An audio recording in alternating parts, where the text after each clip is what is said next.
How's it going, everyone? This is Mr. Zan over here with another Boku no Hero Academy episode review. For today's episode, we're going to be reviewing episode 10, Encounter with the Unknown. Now, for this episode, lots of high turns, lots of action, battle, intuitive inquisitions with the main cast. But all in all, at the end of the episode, we see that now that Mizuka Midoriya is now finally being acknowledged as a leader. As you can see, he's actually influencing the other students to take on I would say, a stronger or a hero role, as you could say, because of the fact that Midoriya is always just charging in headlessly.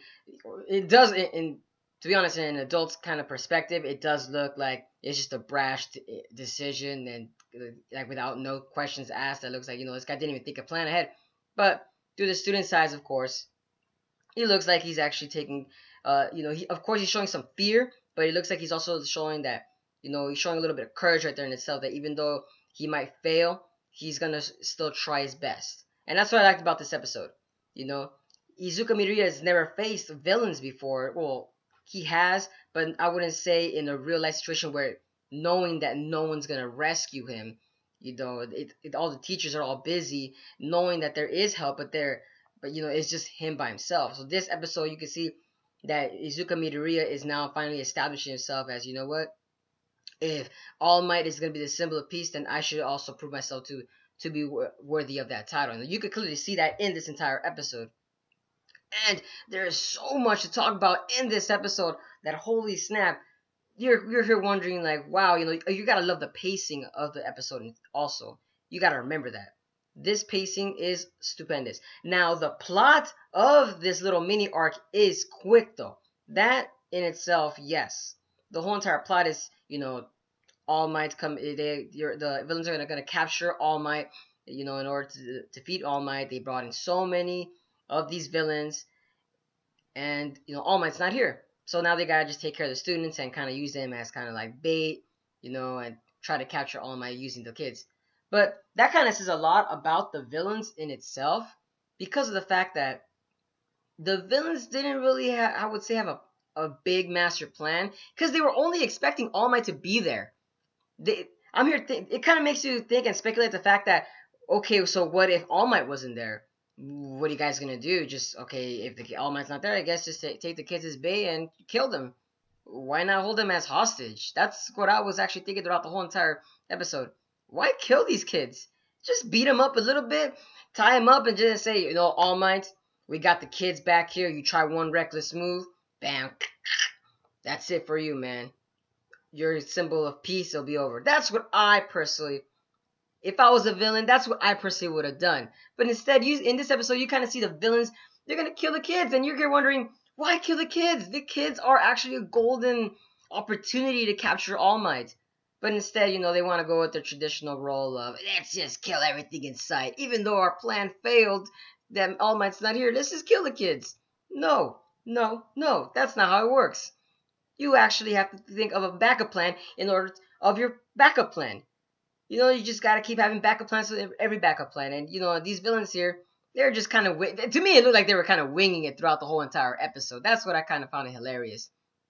They were just looking at it and said, well, I guess we gotta go with improvisation, Oh, I'm sorry, I guess All Might's not here, so I guess we just gotta improvise, spicy something like that, make it look like we're still evil, but, apparently not. What can I say?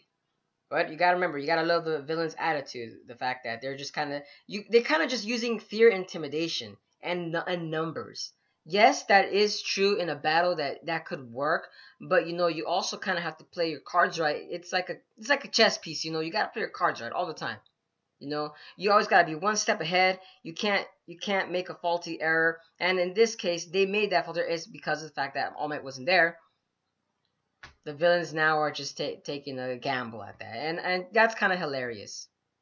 You could tell these villains are kind of new at this game. These guys aren't pro villains. It looks more like they're playing kids games too, which I kind of find hilarious. If you look at it through another eye, at an experienced pro hero, you're gonna be like, do these guys even think of what they're doing? Are these guys just literally just walking in nonchalantly? I mean, don't get me wrong.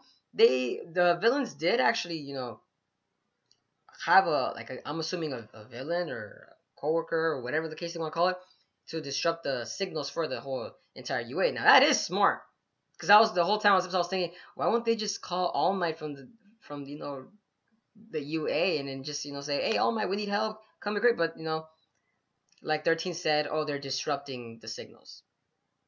So I gotta give credit to the villains for that. Gotta give credit, you guys. You guys are doing some pretty good stuff right there. But just the fact that you guys didn't have a backup plan to your backup plan, that's the thing kind of like messed you up. You guys are so overpowering, and you guys are a high criminal organization. You guys make yourselves kind of look weak at the same time that you guys didn't have a plan in case All Might wasn't there. Come on. But speaking of that, speaking of the villains, I like the fact that the villains were actually having trouble is with Aizawa. Yes, they were actually having trouble with this guy. I also found that not hilarious, but the fact that these pro heroes, they're actually pretty strong, and they're not taken for granted. And like I said before, it goes back to my same idea that did these guys even plan anything out? Like I said, they didn't expect Aizawa to be there, so the villains were actually getting their hands down. They were actually losing because even Aizawa was there. So it kind of makes you look at the fact that the villains are actually pretty weak in itself if they have to actually outnumber the heroes. And which goes a lot to say that even if All Might was there, it looked to me as if All Might would have won as well, because these villains look weak. They had a firing squad. Okay, what with the firing squad? All Might would just move at supersonic speed and get out of the way. I'm assuming they're probably gonna rely on the guy that has the space-time ability quirk. I'm assuming that's what they're gonna rely on in order to make All Might's attacks non-essential. Or maybe that giant creature in the back that's really big and nasty. He looks like an Incredible Hulk kind of thing, just on roid rage right there. That's kind of funny that I'm saying that, an Incredible Hulk on roids. Or I would say Incredible Hulk on acid. But speaking of that, going back to Aizawa, in fact, like I said, he was actually taking care of the villains. Yes, he was, and I'm saying that because I'm proud of him, because I feel like he's one of the best teachers. And they actually showcase that, you don't have to be as strong as All Might in order to take down the villains. I like the fact that, you gotta also have brains in battle as well, and quick reflexive abilities too. It's experience that also counts in a battle as well. And Aizawa was proving to the fact that he's fought different types of villains before, that he knows how to handle in different situations, and that's what Aizawa was showcasing. And I like the fact that he doesn't have super strength, super speed. No, all his quirk does is just renders somebody's other's quirk to a minimum bear, and that kind of shows itself that wow, he's using his quirk to his fullest extension, even though it's so limited at the same time. And I love the fact that Aizawa also has this special cloth that it looks so indestructible, and I'm here thinking man, I wish I can get that kind of clothing, to help me in a street fight. Hold on, let me take care of these goons with this scarf right here that I'm carrying, because this special scarf is meant, just to take you down. I like the fact that Aizawa's scarf is also a weapon in itself, which, by the way, it's also pretty good, which kind of showcased that you could tell Aizawa, I see him more as a Kakashi of this entire series. Like I said before in my previous videos, he just looks amazing. Has quick reflexes. He's very intuitive. He takes the lead when he has to. Like I said, Aizawa, he is the man, and I love the fact that. But unluckily for him, some of the villains did escape in the episode and went towards the children and caused all the kids to be separated. And that's where I'm going on to lead onto my next topic, which kind of explains that, why the villains aren't like I said, they didn't expect that. Again, they didn't know none of the kids' quirks, and like I said before, it's just the villains they don't seem as strong now in this. I feel like it's only just a limited number of the villains that are just a little bit strong and are standing out. The other villains are just there just to be there in itself. And like I said before, so they're gonna be showcasing some of the little kids in this little arc as well. You can clearly tell. I kind of felt sorry for the kid that had the giant tail. He looked like he was being outnumbered. I felt sorry for him, and all his quirk is just having a strong tail, and you're wondering oh man, how is this guy gonna take care of him? And then you see Shota. He's with his ice and fire abilities. He's actually taking down the villains in itself. Like I said, the kids are actually doing pretty good against these villains, which kind of goes to say that these kids are really the golden eggs of the generation. Just like one of the major villains that actually told them, these kids, they're one of a kind. They're really strong, and the villains aren't underestimating them. That's another part of the villains that I'm actually liking, is that these villains, they may be a little off, but like I said, only a couple of them are they're really showcasing them. You could tell they're going to be part of the major plot in itself. Now, back at let's say Midoriya, you can see again they showcase also Suya, Midoriya, and Mineta. Those three characters were showcased and highlighted for this whole entire episode. It and that's what I love about that, is that these three characters, they each had different abilities that they just banded together. And see, the villains, they weren't working together. They're just using numbers to take things down. The kids are actually working in unison in order to take down their enemies. And that's what I like about the fact they actually showed Suya to be a pretty strong opponent. Even though she's a woman, like out of all the women, she looks like she's the most pretty powerful girls in the class. Even though she's, like I said, like she's the defining the trait of she's not a shy girl. You would think that like in personality she looks like shy, but no, she's actually very intuitive at the fact as well that when she was with Midoriya in there, she was collecting her thoughts and saying, these villains, they actually formulated a good plan when if All Might was here in order to take him down. And Midoriya was also agreeing with Itsuya, but of course, Midoriya was just a little shy at the fact that it's a woman. It's like, oh, I'm actually talking to a woman, and oh snap, let me turn red or blushing. But that like I said, they're kind of showcasing that these are still kids. I like the fact that they did that. It's just like don't forget, man, these are still children. They're not adults yet. They're preteens. Kind of find that hilarious on the authors, but also Mineta. You gotta love this character. His logic in the episode was straightforward, hilarious. Like how he told Midoriya, "How can you guys be so calm?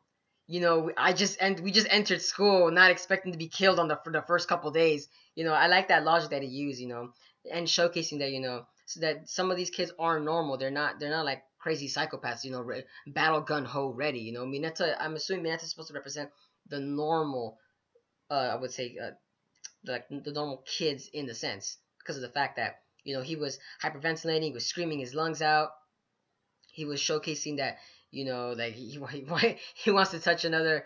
I forgot one of the main class of the women's, the representative. He wanted to touch her boobs, and I'm just like, when like, yeah, Mineta's supposed to represent the normal of the UA kids, but that's okay too at the same fact, because Mineta made a point there too that he just wants to lead a normal life, and do whatever any high schooler wants to do, just go out with girls.